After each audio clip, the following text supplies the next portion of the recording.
پیارے بھائیوں، دین کی جو باتیں ہم سنتے ہیں وہ صرف معلومات کے لیے نہیں ہوتی۔ عام طور پر ہم یہ سمجھتے ہیں کہ دین کی باتیں معلومات کے لیے سنی جاتی ہیں، نالج کے لیے سنی جاتی ہیں، لیکن دین کی باتیں صرف نالج کے لیے نہیں سنی جاتی، بلکہ ان باتوں پر عمل کرنا اصل مقصود ہوتا ہے۔ یعنی ہم آج جو بات بھی سنے ہیں، ہماری ذمہ داری یہ بنتی ہے کہ آج کی جو بات ہے کس حد تک یہ بات ہماری عملی زندگی میں، پریکٹیکل لائف میں جگہ پائی ہے، خود سے سوچیں، غور کریں۔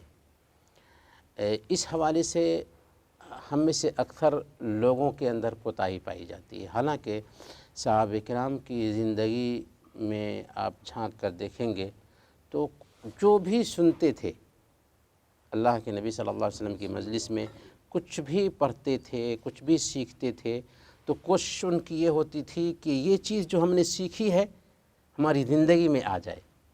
یہاں تک کہ صحابہ کرام قرآن کی کوئی آیت سیکھتے تھے تو اس وقت تک آگے نہیں بڑھتے تھے جب تک کہ اس کو اپنے پریکٹیکل لائف میں جگہ نہیں دے لیتے تھے۔ اور اللہ کے نبی صلی اللہ علیہ وسلم کے اخلاق کے بارے میں حضرت عائشہ صدیقہ رضی اللہ تعالی عنہ سے پوچھا گیا تھا کہ آپ کے اخلاق کیسے تھے، تو کیا کہا انہوں نے؟ کان خلقہ القرآن، آپ کے اخلاق قرآن تھے۔ مطلب کیا ہوا؟ مطلب یہ ہوا کہ آپ قرآن کا ترجمہ تھے عمل کی دنیا میں، ایک قرآن کا ترجمہ تھے۔ قرآن ایک تھیوری ہے، ایک رول ہے، تو اللہ کے نبی صلی اللہ علیہ وسلم کی زندگی پریکٹیکل نمونہ تھی۔ تو صحابہ کرام نے بھی وہی چیز اللہ کے نبی صلی اللہ علیہ وسلم سے سیکھی تھی۔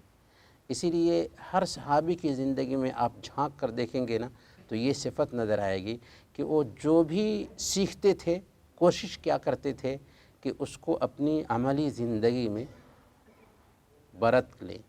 چنانچہ ہم چند مثالوں کے ذریعے اس بات کو سمجھیں گے۔ حضرت ام حبیبہ رضی اللہ تعالی عنہ کو دیکھیے، اللہ کے نبی صلی اللہ علیہ وسلم کی بیوی ہیں۔ صحیح مسلم کی یہ روایت ہے، وہ کہتی ہیں کہ میں نے اللہ کے نبی صلی اللہ علیہ وسلم کو فرماتے ہوئے سنا، ما من عبد مسلم یصلی للہ کل یوم 12 رکعۃ تطوعا غیر فریضۃ الا بنى اللہ له بہن بیتا فی الجنہ، کہ جو مسلمان بندہ فرد نماز کے علاوہ 12 رکعتیں سنتیں پڑھتا ہے ہر دن، اللہ تعالیٰ اس کے لیے جنت میں گھر بناتا ہے۔ ظہر سے پہلے 4 رکعت، ظہر کے بعد 2 رکعت، مغرب کے بعد 2 رکعت، عشاء کے بعد 2 رکعت، فجر سے پہلے 2 رکعتیں۔ رکعتا الفجر خیر من الدنیا وما فیہا، فجر کی جو 2 رکعتیں ہیں دنیا وما فیہا سے بہتر ہیں۔ یہ 12 رکعت نمازیں ہیں۔ ام حبیبہ رضی اللہ تعالی عنہ کیا کہتی ہیں سننے کے بعد؟ ما ترکتہن منذ سمعتہن من رسول اللہ صلی اللہ علیہ وسلم، جب سے میں نے اس حدیث کو اللہ کے نبی صلی اللہ علیہ وسلم سے سنا تب سے اب تک یہ 12 رکعتیں نہیں چھوٹی ہم سے۔ بلکہ اس حدیث میں 4 روات آتے ہیں، عنبسہ ہیں، عمر بن اوس ہیں، نعمان بن سالم ہیں، اور پھر یہ ام حبیبہ۔ یہ سب کے سب کہتے ہیں کہ جب سے میں نے اس حدیث کو سنا اس وقت سے اب تک یہ 12 رکعتیں ہم سے نہیں چھوٹی ہیں۔ گویا کہ انہوں نے سنا تو اس پر عمل کیا۔ اب ہم دیکھیں کہ اس حدیث کے بارے میں ہم کو پتہ ہے کہ اگر فرض نماز کے پہلے اور بعد کی سنتیں پڑھتے ہیں تو اللہ جنت میں ہمارے لیے گھر بناتا ہے، لیکن ہمارے کانوں پر جوں تک نہیں ریکھتی اور نارمل انداز میں ہم اس حدیث کو لیتے ہیں۔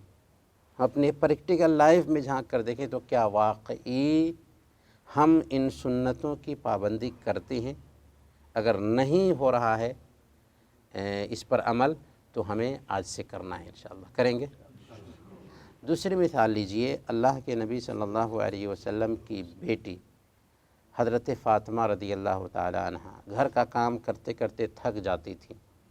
ایک دن اللہ کے نبی صلی اللہ علیہ وسلم کے پاس خادم کا مطالبہ کرنے کے لیے گئیں کہ کوئی خادم مل جاتا تو گھر کے کام میں آسانی ہوتی، کیونکہ ہاتھ میں چھالے پڑ جاتے تھے۔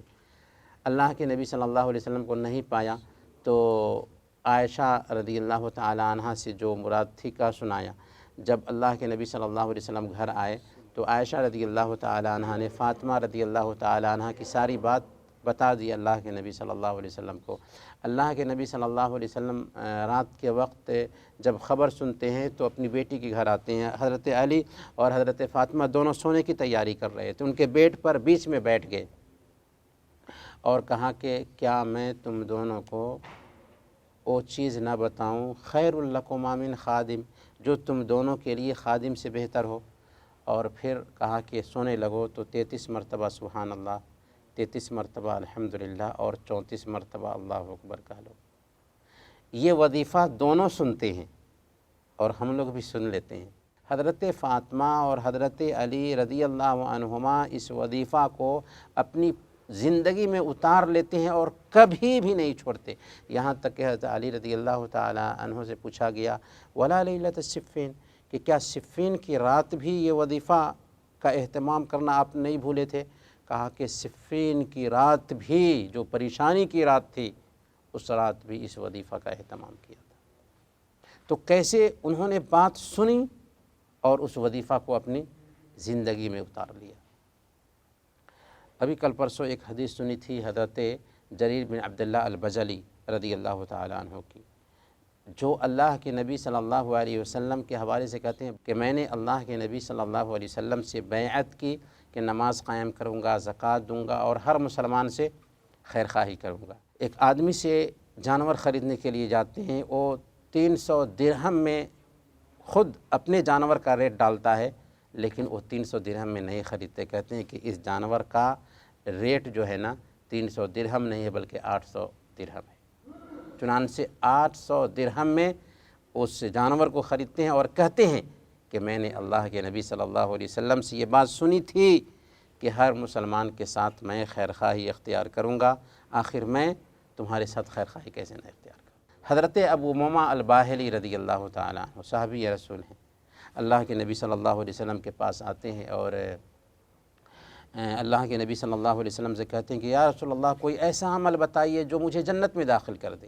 آپ نے فرمایا علیک بالصوم فإنہ لا مثل لہ، روزہ رکھا کرو کیونکہ اس کے جیسے کوئی عمل نہیں۔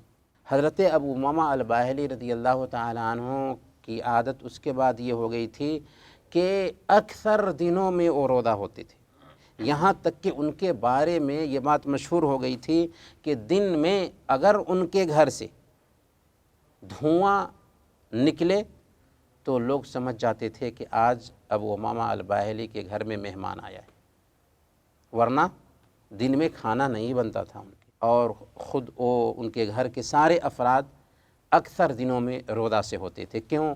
انہوں نے اللہ کے نبی صلی اللہ علیہ وسلم سے ایک بات سنی تھی کہ روزہ رکھا کرو کیونکہ روزہ کے جیسے کوئی چیز نہیں۔ تو ایسے صحابہ کرام تھے، اور پھر صحابہ کرام ہی نہیں بلکہ بعد کے دنوں میں اللہ والوں کی زندگی بھی ایسی ہی تھی۔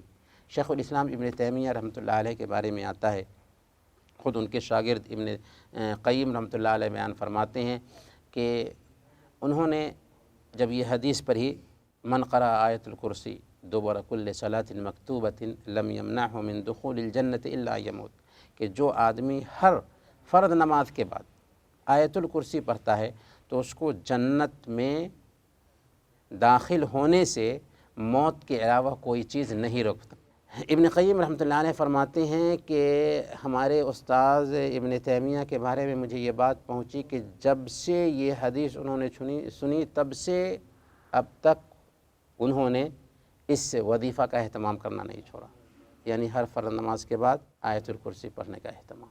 حضرت عائشہ صدیقہ رضی اللہ تعالی عنہ کا معمول تھا کہ چاشت کی نماز 8 رکعت پڑھتی تھیں اور کہتی ہیں لو نشر علی ابوایا ما ترکتہ، اگر میرے ماں باپ بھی قبر سے اٹھ کر کے آ جائے پھر بھی یہ 8 رکعتیں میں نہیں چھوڑوں گی۔